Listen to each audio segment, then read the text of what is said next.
మగవాళ్ళు చాలామంది అడుగుతున్న క్వశ్చన్ ఏంటంటే ఇది ఎక్కడ గోలండి, ఆవిడకి ఒకవేళ నచ్చకపోతే నీ మీద కేసు పెట్టేస్తాను, నా దగ్గరకు వచ్చి రేప్ చేస్తున్నావు అని అంటే అప్పుడు మేమేమైపోవాలని. ఇది ఒక కన్సర్న్ ఆన్సరేనండి.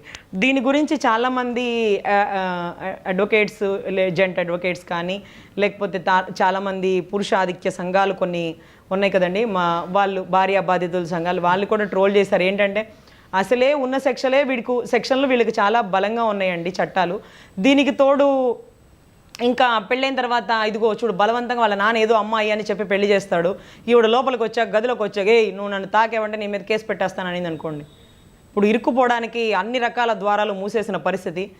ఇప్పుడు నేను కాపురం చేయమని అడగడం కూడా ఒక తప్పైన పరిస్థితి. సో ఈ రకంగా ఎలా తప్పించుకోవాలి అనేది ఒక వర్షన్ని ఫ్రేమ్ చేశారు.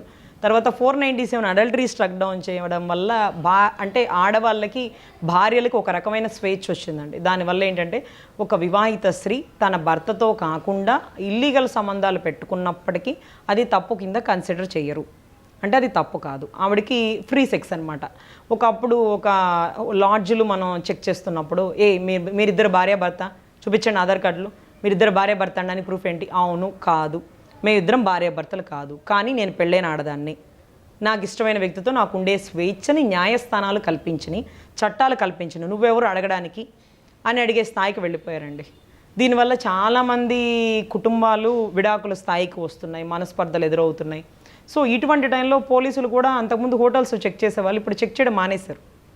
ఏం ఉపయోగం? ఒక లేడీ దొరికింది అనుకోండి, ఆల్రెడీ ఏదో లైసెన్స్ ఉంటుంది చూడండి, బైక్ నడిపేటప్పుడు ఎట్లా నడుపుతున్నావు నువ్వు బైక్? నా దగ్గర లైసెన్స్ ఉంది సార్ అంటారు కదా. అదే రకంగా ఒక హోటల్ రూమ్లో ఒక లేడీని చూసినప్పుడు ఏంటమ్మా ఏం చేస్తున్నావు ఇక్కడ? సార్ నేను పెళ్ళైన ఆడదాన్ని అని మెడలో ఉన్న మంగళసూత్రాన్ని చూపిస్తూ నాకు లైసెన్స్ ఉందండి, నేను ఎవరితోనైనా తిరగచ్చు, నాకు చట్టాలు ఉన్నాయి అనే మాట్లాడే పరిస్థితికి దిగజారినటువంటి వ్యవస్థ అయిపోయిందండి.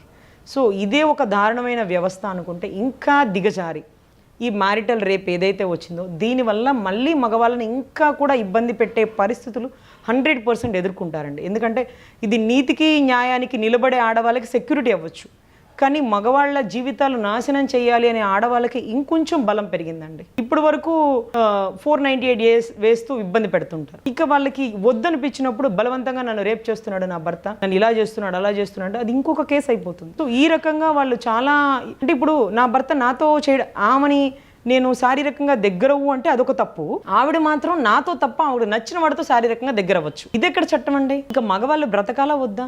ఇలాంటప్పుడు పెళ్లి చేసుకునేటప్పుడే ఒక మాట తీసుకోవాలి, అమ్మా నేను కనీసం నిన్ను తాగే స్వేచ్ఛ అయినా నాకుందా, లేకపోతే నీతో సంసారం చేసే స్వేచ్ఛ నాకుంది కదా, నేను ఎప్పుడైనా సంసారం చేయాలని అడిగితే నువ్వు దయచేసి నా మీద మ్యారిటల్ రేప్ కేసు పెట్టద్దు అని ఒక 100 రూపాయల స్టాంప్ పేపర్ మీద అగ్రిమెంట్ రాసుకొని చేయాల్సిన పరిస్థితికి దిగజారాల్సి వస్తుందండి. నాకైతే చాలా భయంగా ఉంది. ఈవిడ అసలు ఇష్టమే లేకుండానే చేసుకుంటుంది, లేదా నేను తేడా పడితే ఇరుక్కుపోతాం మేము, నాకేదో భయంగానే ఉంది తాకాలంటే అనే పరిస్థితికి వెళ్ళిపోతున్నారండి. సో ఈ రకమైన ఎలిగేషన్స్ చాలా మంది కాల్స్ కూడా చేశారండి. ఒకవేళ పొరపాటున కేసు పెట్టేస్తే ఎలా అంటే ఆవిడ ఇష్టపడే చేసుకుందని, ఏమోనండి ఇష్టంగానే ఉంటుంది, మళ్ళీ ఏదైనా తేడా పడింది అనుకోండి రేప్ చేసామని కేసు పెట్టేసి అసలే నన్ను ఏ రకంగా ఇరికించాలని చూస్తుంది.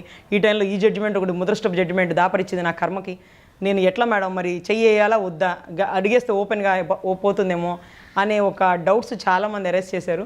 సో దీనివల్ల ఇంకా మగవాళ్ళని ఇంకా భయపెట్టే అస్త్రాలు ఆయుధాలు ఆడవాళ్ళకి కల్పించినందుకు న్యాయస్థానాలకి థ్యాంక్స్ చెప్పాలా, మగవాళ్ళ పరిస్థితి ఇంకా దిగజారుతున్న పరిస్థితిలో వీళ్ళకి రక్షణ కల్పించమని న్యాయస్థానాలను వేడుకోవాలా అర్థం కాని పరిస్థితి అండి. సో వీటి రెండింటికి ఒకటే సొల్యూషన్ అండి, మ్యూచువల్ అండర్స్టాండింగ్.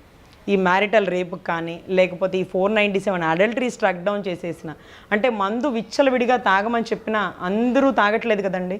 అంటే దే నో ద బౌండరీస్, వీళ్ళే తాగాలి, వీళ్ళు తాగకూడదు, మన పరిధిలో ఉండకూడదు, మనం ఇలా చేయకూడదు, ఎలా అయితే మనం బౌండరీస్ పెట్టుకుంటామో విచ్చలవిడితనాన్ని ఎంత మనం అంటే ఇప్పుడు మన అమెరికన్ కంట్రీస్ తిరిగి వచ్చి అదే స్కర్ట్స్ మనం ఆంధ్రాలో వేసుకోలేము కదా. అంటే ఎక్కడున్న పరిస్థితిని బట్టి అక్కడ ట్రెడిషన్కి కల్చర్కి మనం అలవాటు పడుతున్నాం. సో మళ్ళీ మన నేటివిటీకి వచ్చేసినప్పుడు మనం మామూలుగా ఉండిపోతాం. సో అదే రకంగా చట్టాలు ఎన్నొచ్చినా మనమేంటి, మన పరిస్థితి ఏంటి, మన కుటుంబాలు ఏంటి, సర్దుకొని కాపురం చేయాలా లేకపోతే రోడ్డున పడి అల్లరి చేసుకోవాలా, ఈ డిపెండ్ అపాన్ ద సిచ్యువేషన్ బట్టి జడ్జిమెంట్స్ ఉంటాయండి. సో మ్యారిటల్ రేప్ గురించి ఎవ్వరు మగవాళ్ళు భయపడాల్సిన పరిస్థితి అయితే లేదు, మీకు కూడా కొంత వెసులుబాటు ఉంటుంది. కానీ ఇబ్బంది పెట్టే ఆడవాళ్ళు ఉంటే మాత్రం యూ ప్లీజ్ బీ కేర్ఫుల్. ఇది కూడా ఒక చట్టం, ఇది కూడా పనిష్మెంట్ పనిష్మెంట్, అనవసరంగా ఇంకా కూడా అలరయ్యే పరిస్థితి, దౌర్భాగ్య పరిస్థితిని కూడా ఎదుర్కోవాల్సి వస్తుందండి. సో చాలా కేర్ఫుల్గా ముందే మాట్లాడుకోండి. ఆ పెళ్ళికి ముందే ఆవిడకి ఇష్టం ఉన్నా ఇష్టం లేకపోయినా కనుక్కోండి. ఇష్టం ఉండే చేసుకుంటున్నారు కదా, సో ఒకవేళ చేసుకోకపోతే ఆవిడ ఏ కేసులైనా పెట్టేసే అవకాశం ఉంటుంది. మీరు చాలా జాగ్రత్తగా ఉండాల్సిన పరిస్థితులు ఎదుర్కోవాలి.